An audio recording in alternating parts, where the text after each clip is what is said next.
Because no one is immune, because there is no vaccination, the best scientifically proven tool we have to slow the spread is keeping our physical distance and staying at home.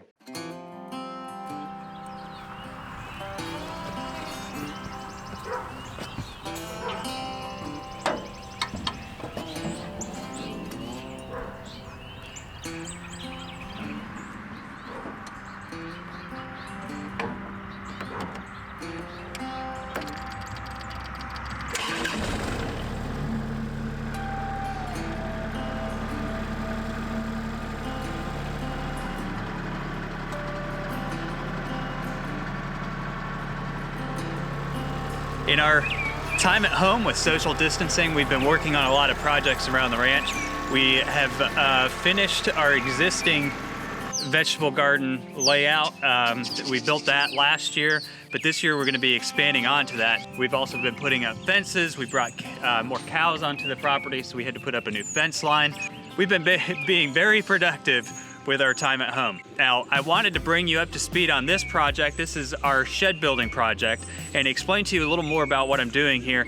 I am not a builder, and so, you know, I'm not going to give you building pointers, but I am going to show you what I've been doing, and maybe it will give you some ideas if you decide to do this on your own.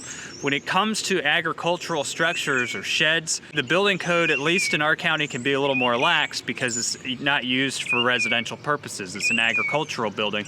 But if you want to add electricity to it, you have to meet, you know, some of the minimal requirements. Even if it's a pole barn, you have to make sure that your structure is structurally sound if you want to be able to add electricity to it. And we would like to add electricity to this building.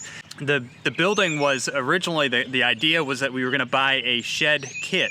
And these kits come with everything you need. The wood's already cut to length, and you just throw it together. It doesn't come with a floor. You have to either pour a concrete floor or build a floor, or however you're going to do it.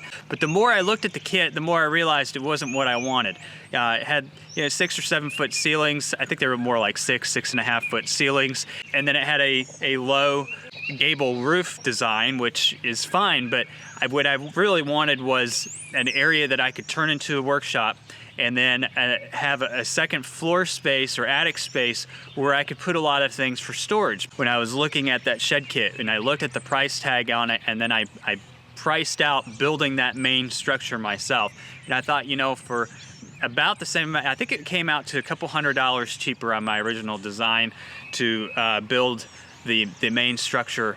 I think it's going to end up, the main structure is going to end up costing about the same as the shed kit, but it's going to be a lot more robust. I'll have a full second floor for storage versus the shed was just, you know, 2x4 ceiling ties on a 16-foot span. It doesn't make any sense to me. So, or ceiling joists. So this shed is going to be a little different. It's going to be a lot more robust. It's going to have a lot more to it. So basically, at this point, what I have done is I came in and I leveled out all the ground.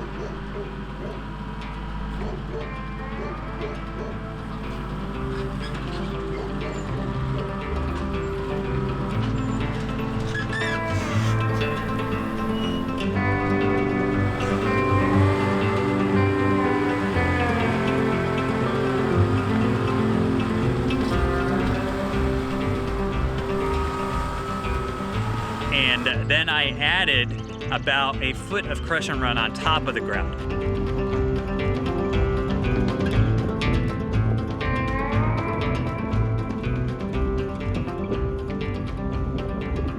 And the reason why I did that is because I want a nice clean space around the building, and crush and run is a lot easier to level out than our clay soil, and it's just, you know, a much smoother, cleaner look.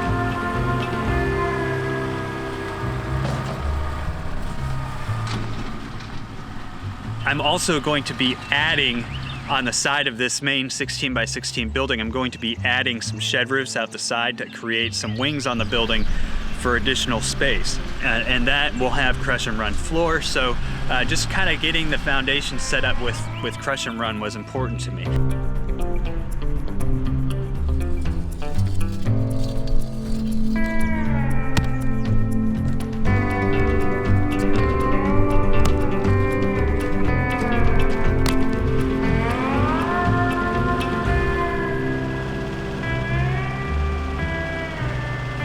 I then dug down to create footers.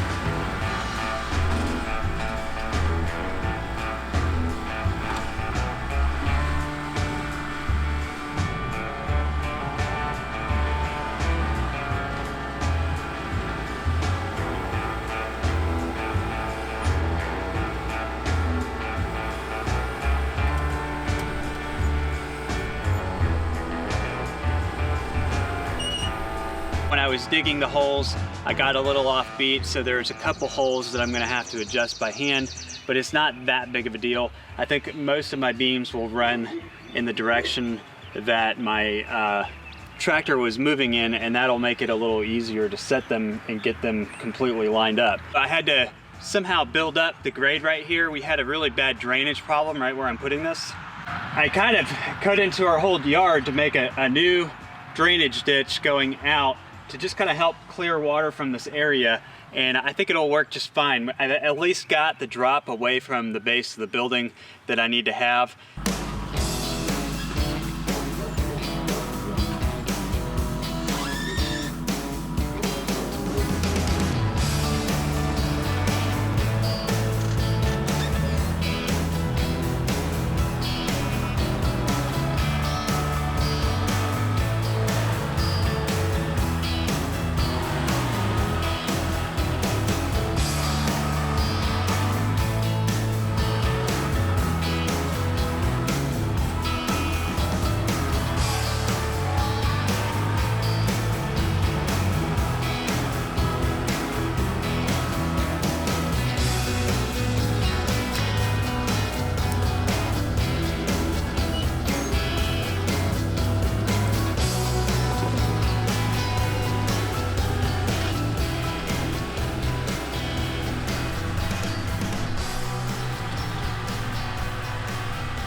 But that right there was a lot of work.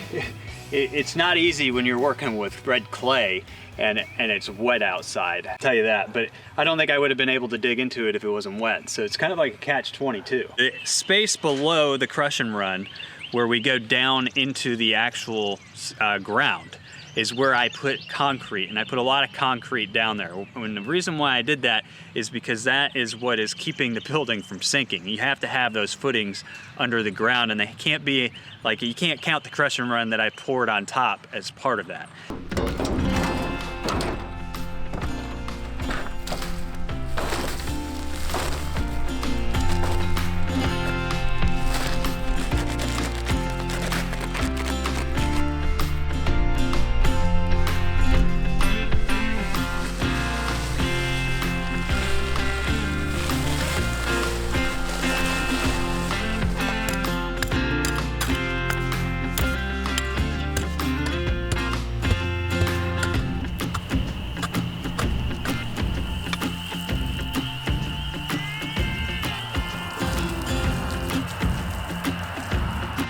Then I went, after I had the concrete poured in there, I went and I set treated 6x6 posts. And I did 25 posts on a 16 by 16 building, which is a lot of posts. You probably don't need to do that much. I wanted to make sure that this thing was super sturdy for equipment and things that are gonna be inside of it. Okay, Ben, you wanna grab this piece of wood right here? Grab this end of it. Left. Okay.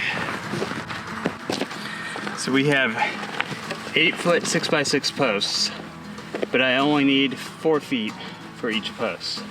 I'm actually going to cut it down even smaller than that in the end. So, how do you think we do that?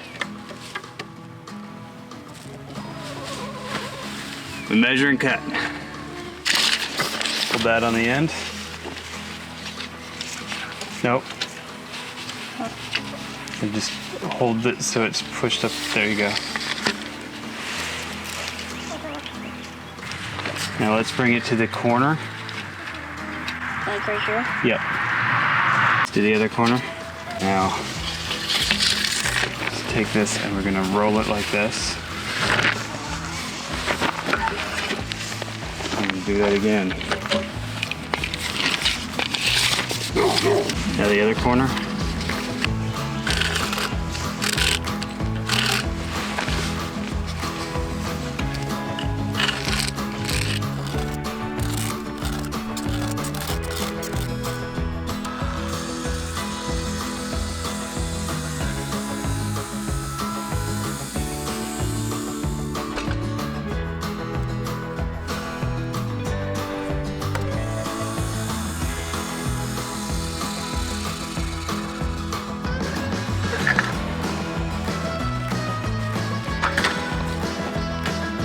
Boy, didn't quite cut through.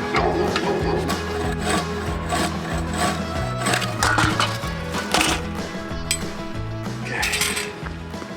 Putting these posts in and getting them perfectly level was not an easy task at all. So what I want you to do is just stand here and hold this.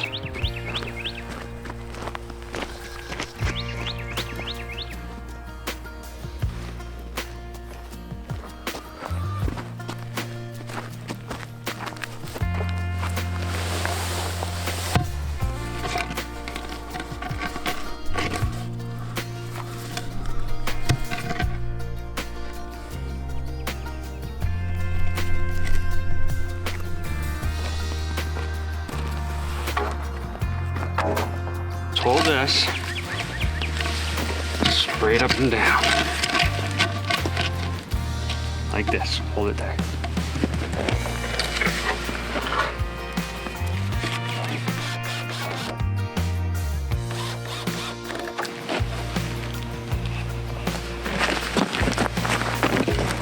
Daddy, you're pushing me. Yep.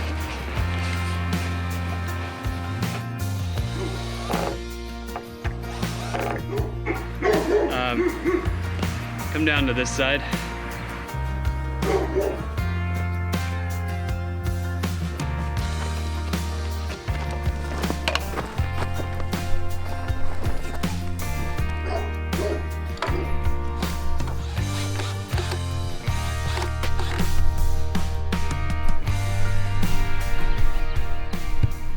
I'm using 2x4s as my guides to set the post to make sure that they're square with each other.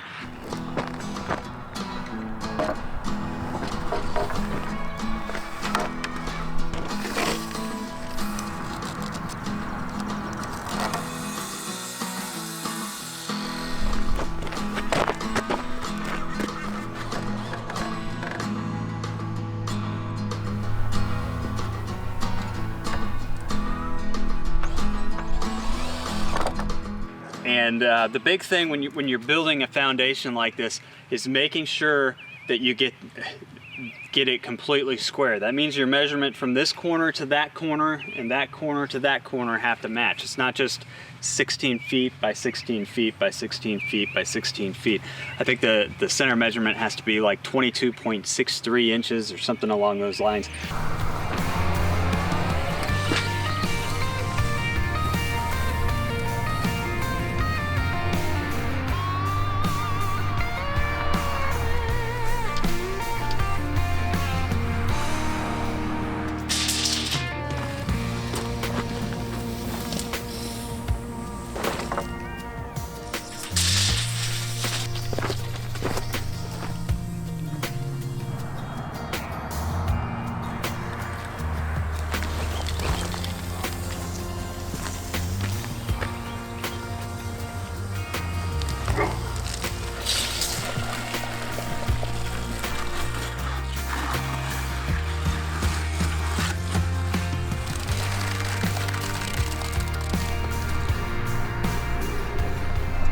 I know what you're thinking. My 2x4s look all cattywampus. This looks cattywampus, but those posts regardless of how the 2x4s look, those posts are level, and this whole thing is square. So I'm not even gonna breathe right now. It took us forever to get these diagonals to match. So I kind of screwed up when I put these holes in. They started out fine, and then they kind of got a little cattywampus down at this end. So I'm having to adjust my post distances a little bit as far as the rows go. They're not exactly 4 feet apart. Right here I might have a little more spacing between this post and that end post than I do those other posts. But that's okay, because if you remember, I'm also overbuilding this, so I have way too many posts in the ground. The only thing that's going to prohibit me from doing is using 8-foot beams instead of 16-foot. In this case, I'm probably going to go ahead and use the 16-footers just to make sure that I'm keeping the structural integrity of the floor all the way across all these posts.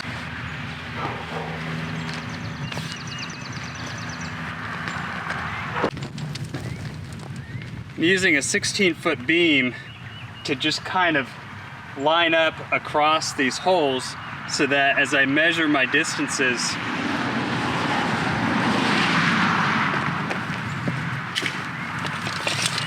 I can make sure that it works all the way across the center holes there.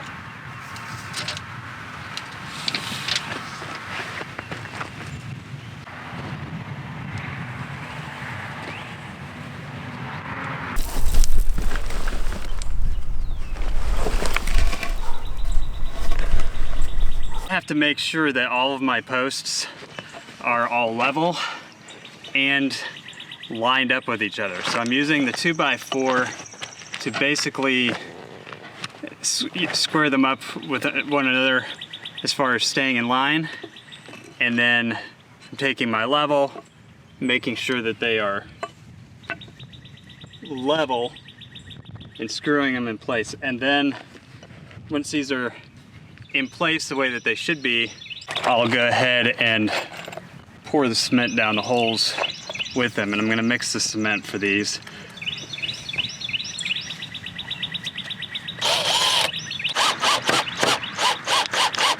And before I pour the cement, I'll come back through and just check them once more to make sure that nothing got out of whack.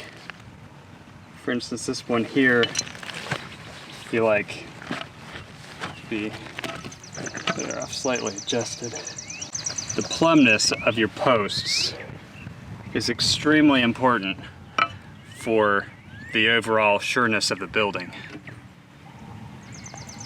The other day I secured the 4 corner posts, and now I've put in 1, 2, 3, 4, 5, 6, 7, 8, 9, 10, 11 more posts around the outside.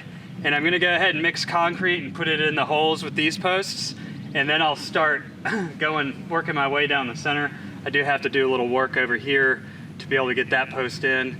So I'm probably gonna have to dig some stuff out there and then pour some concrete down at the bottom of that hole before I'm through today. But I'm at least, my main focus right now is getting the posts that I've leveled and screwed into place into the ground with concrete. So I'm back to cutting and pouring concrete.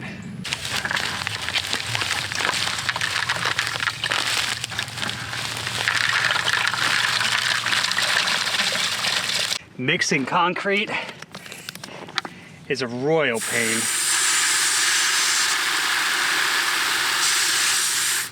So something that I am doing today, and I'm hoping will make it a little easier, is I've got this bad boy.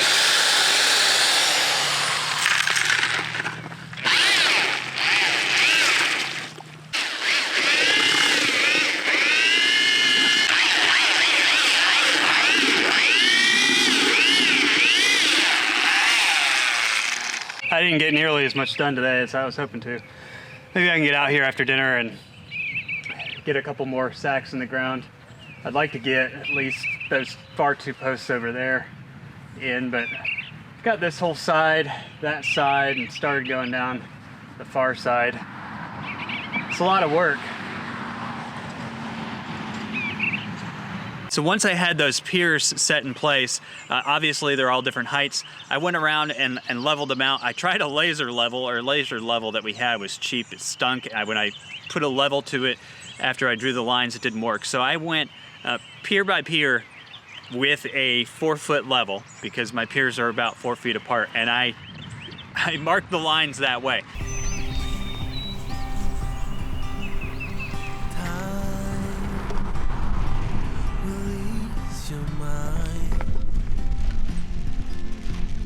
Working out the ways that you'll always be right. Life, can it wait? If we fell apart, would you want me to stay? Believe it or not, this worked really well on all but 2 of my 25 posts, and I'm really not concerned about 2 posts. I did shove some wood in there just to help, you know, make sure that my beams were sitting on something going across those posts, but they weren't really that structurally important to me because I have 25 posts under this thing. That way of leveling it off worked really well. They came out level. I was pretty pleased with that. After I measured out where each post was going to be, I then measured a distance. I wanted to make sure that I had concrete coming up along the sides of the posts that went above the ground level, and I'll be filling in with more crush and run after the building is built to basically, I'm making sure that all the water is running away from the building. Even though realistically it's going to have a covered front porch, it's going to have wings on the side. The back side I was most concerned about, but I just did it all the way around. I made sure that each post had concrete coming up the pier at least, you know, several inches above my crush and run pad. And that way I'm shedding as much water away as possible. A lot of people ask about, you know, posts rotting in the ground. In order for a post to rot, I don't know if you've noticed this, but a lot of times when you put a post in the ground with concrete and the concrete is below the surface, what will happen is that 6 inches just at surface level will rot the post out because you have oxygen and moisture, and it creates the perfect environment for funguses and insects that will get into that wood, and that's what causes the wood to rot. So you have to create something where there's absolutely very low moisture and very low air mixture at the base of the post. This way, where the wood becomes exposed, it's well above the surface. And again, with the crush and run pad that's around this thing and the way it's angled out away from the building, there's really not going to be any moisture buildup around the base of this building at all. There's been a lot of thought put into that. It's things that I've run by engineers and some other people, and it works. So it's probably, here's the thing though, is, you know, in North Carolina we build homes on piers and stilts. We build docks in water with treated wood. Not every state allows the same type of wood treatment as our state. I mean, we can go and get creosote treated wood and put it in the ground in our state, but in some states you can't do that. You really kind of have to look at what I'm telling you and take it for a grain of salt, because you might not be able to do it where you are. Because this is an agricultural building, it's allowed to be treated a little differently than a house. Now, somebody asked me what happens in 20 years if it does rot out. If it rots out in 20 years, what I'll probably do is just come in and jack it up and put a real foundation under this thing. That's what I would really like to have under this. Now, our house was built in the 1800s. It was built on piers, and that's exactly what we did. We jacked it up and we put a pier foundation under that house. What we had was a pier and curtain foundation. A pier and curtain is where, because the house was built on old brick piers, and nowadays you have to have it closed in underneath the house. It's good for moisture, it's better for keeping animals out. So what they would do is they'd basically put a curtain, or our house had a wood kind of curtain in between those piers to keep things from going underneath the house. So we had originally contracted to have those piers rebuilt. Our piers were built out of brick, and the mortar that they used for the brick back then was very much like the chimneys. Well, it was the same as the chimneys, which is just, it's mortar that is made on site from old clay in the soil. Our old foundation was very brittle, to say the least. It's amazing that the house stood here for as long as it did, but that's the thing, is it sat here for 100 years, so the pier foundation really worked. our contractor decided to just go ahead and build a solid cinder block foundation, and we built this cinder block foundation underneath the existing structure. We didn't have a house mover come in and lift the house. There's nothing like that. This foundation was hand built below the existing house. We actually did the whole house by digging out the footing underneath the existing house. The way it worked is we started up at the very corner of the house and began digging the footing for the foundation, and we'd make our way down a side of the house. We would jack the house up. Sometimes we'd use boards to brace as the jacks would push up. You only have to get the house a few inches above the foundation to really do this. So here's our, you can see where the foundation meets the house here. We basically were jacking the house up from the inside so that it was just a little bit above the foundation. The weight was off of our piers, and then we would tumble down the piers in that section and start building our foundation wall. We did this in sections, working from the front corner of the house and then making our way back. For the entire house, I think that foundation cost $15,000. On a building like this, it would cost a lot less. And at that point in time, I think it would be worth it. So, there are different things there, where when you're building a project like this, you might be able to come back and change later. The foundation can be changed later. It's something that we've done in the past, and it worked pretty successfully. So I think that that is something that I have kept in mind. 20, 30 years down the road, what would I do if my posts started rotting? I would most likely cut the posts off, jack it up, build a real foundation underneath, set it down on that foundation, just like we did our house. And like I said, that took about a week on the entire house.